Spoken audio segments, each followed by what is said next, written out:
Hello, good morning po sa ating lahat. Andito po tayo ngayon sa may harapan po ng simbahan.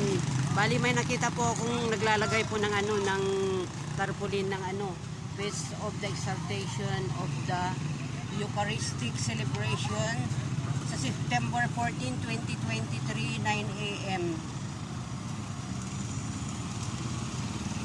Ito po yung happenings kasi dito sa Centennial Day, September 14 naman po yung pero yung pinaka-alcalde po, bali September 20.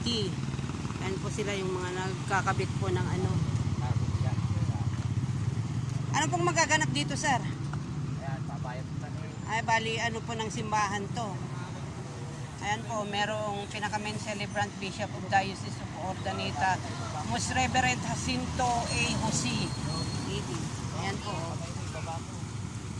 Ayan po, nagkakabit po sila. At saka yung parapal po kasi ng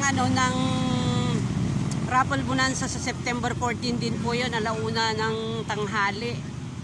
So bali po yun, mapupunta po yun sa ito po yung restoration of old convent po naman. Ayan po, dyan po mapupunta bali yung mga binenta ko pong yung bininta kong raffle bonanza po. So bali sa po din yun, sa September 14. Mga 1 o'clock po yata yung yung parapal draw nila. Ayan po yung kumbento, oh. Ayan po. Ayan. Ayan po yung mga nagkakabit.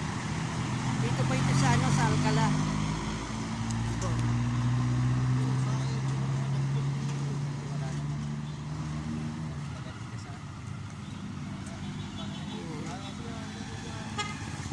Welcome po sa lahat ng mga gustong manood po sa mga gustong umaten sa Alcala Day.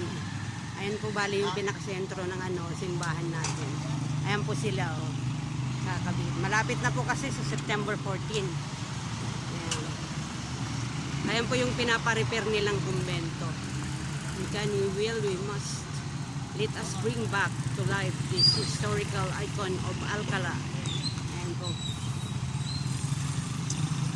Bali marami pong mga activities sa sa September 20. Kasi may mga po, yung tawag nito, drum and lyres, may mga exhibition po 'yon. Tapos may mga parade po na magaganap. Pwede po kayong pumunta rito sa Alcala. Okay, God bless everyone. Bye-bye po muna.